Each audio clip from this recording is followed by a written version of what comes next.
Manajemen konstruksi adalah proses penerapan fungsi-fungsi manajemen.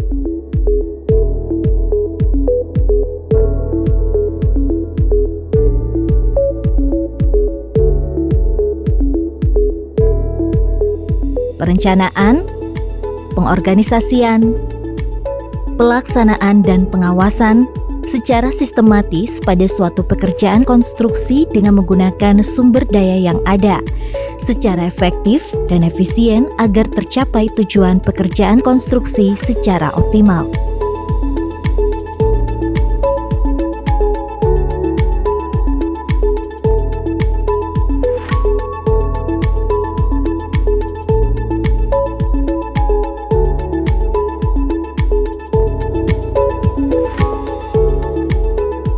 Tujuan dan fungsi utama pengendalian dan pengawasan atau disingkat DALWAS.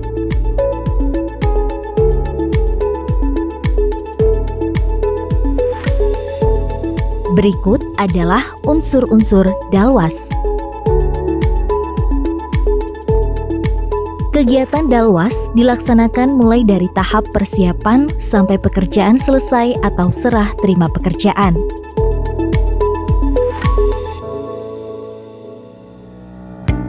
Permasalahan pelaksanaan konstruksi. 1. Tahap persiapan konstruksi.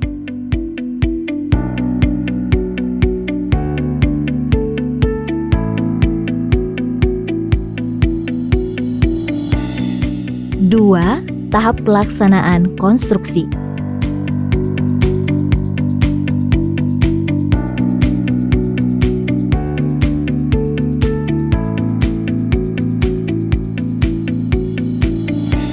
Tiga, tahap pekerjaan pipa dan bangunan pelengkap.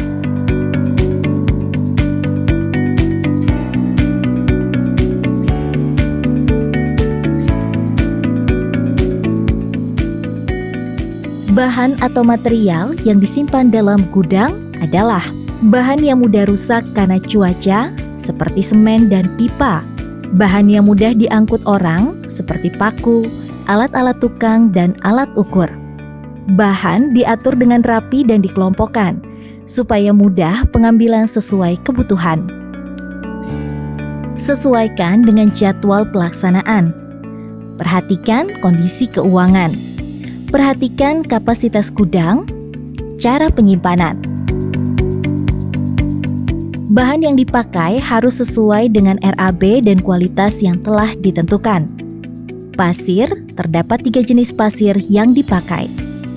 Pasir uruk, pasir pasang, pasir beton.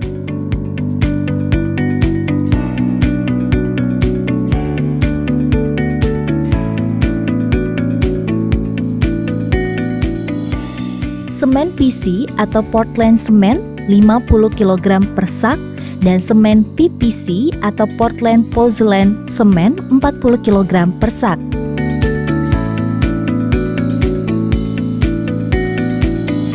Batu bata merah,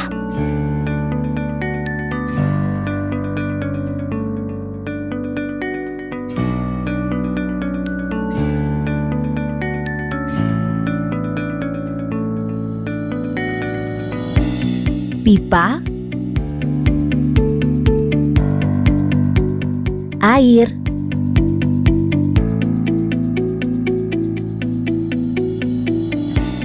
bendrat dan paku, besi tulangan,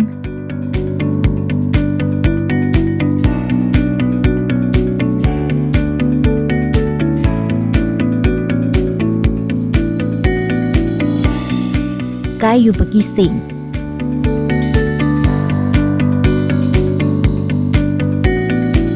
Pencatatan peralatan kerja.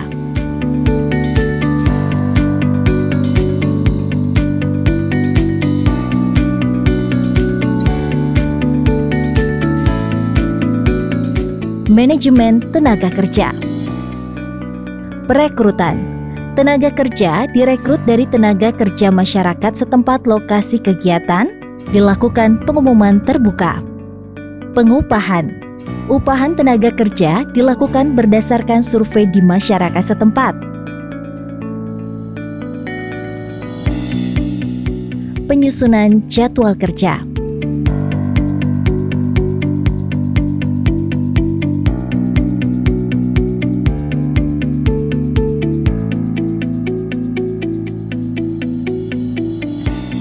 Jadwal pelaksanaan.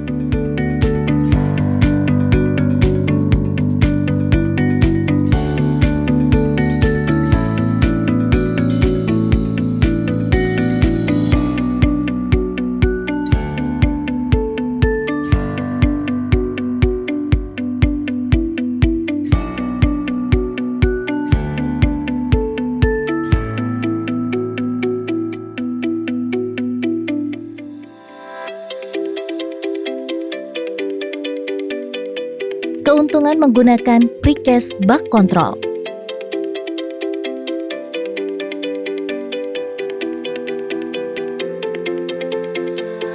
Contoh tipe grease trap dengan menggunakan precast.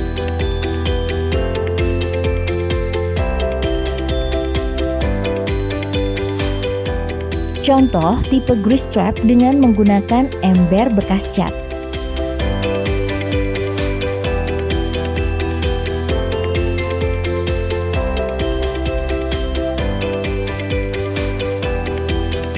Cara pemasangan pipa mengacu pada gambar layout dalam DED. Mempersiapkan alat-alat yang dibutuhkan. Mempersiapkan rambu pengaman. Pemasangan pipa di jalan dengan kedalaman sesuai dengan juklak yang ada. Pemasangan harus mengikuti elevasi hasil perencanaan.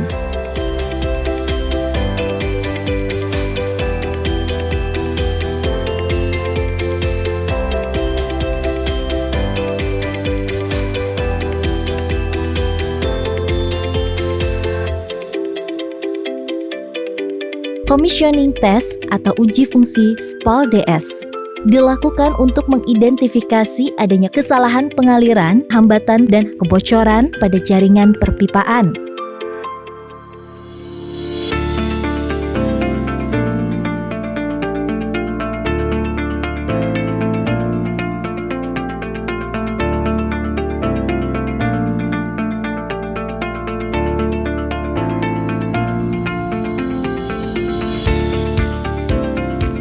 Uji kebocoran tangki septik.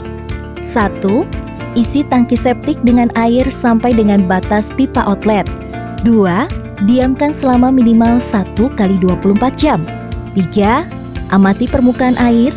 Jika ada penurunan muka air lebih dari 2 cm, maka tangki septik mengalami kebocoran. Perbaikan kebocoran tangki septik. Bila ada kebocoran pada tangki septik, lakukan hal berikut. Kosongkan tangki septik dan periksa bagian yang lembab atau proses pengeringan lama. Pada tempat yang terdapat noda basah atau lembab yang lama kering, menunjukkan adanya kebocoran dan perlu perbaikan. Lakukan pembenahan plesteran, acian, dan waterproofing atau kedap air. Uji kinerja tangki septik. Bertujuan untuk mengetahui proses pengolahan telah berjalan dengan baik sesuai dengan rencana. Uji kinerja tangki septik dapat dilakukan apabila tangki septik telah dioperasikan selama 6 bulan. Ambil sampel air limbah dari bak inlet atau influent dan bak outlet atau effluent, masing-masing sebanyak 2 liter, kemudian masukkan ke dalam botol. Bawalah 2 botol tersebut ke laboratorium. Lakukan pemeriksaan berdasarkan standar baku mutu air limbah domestik yang berlaku. Berikut ini beberapa jenis alat pelindung diri atau APD dan fungsinya.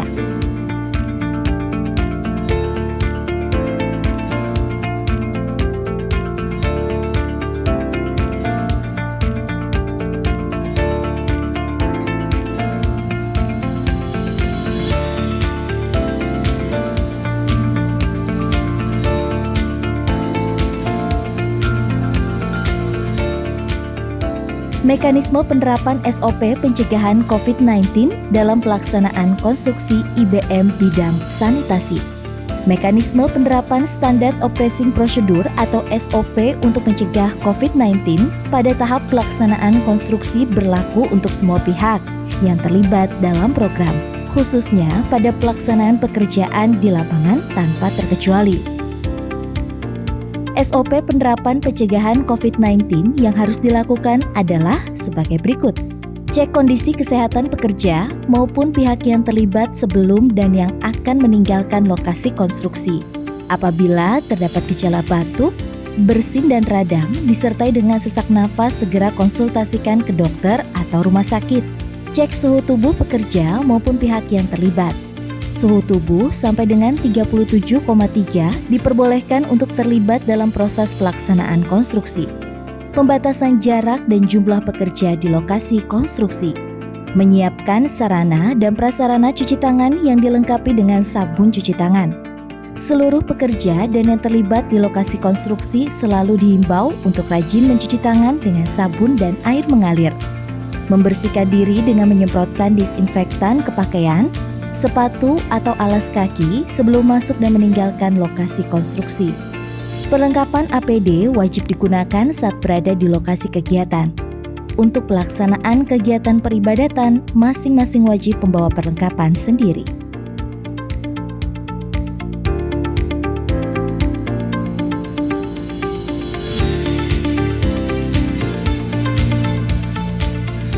Titik kritis program sanitasi pedesaan, yaitu pada perencanaan, konstruksi, dan pasca konstruksi.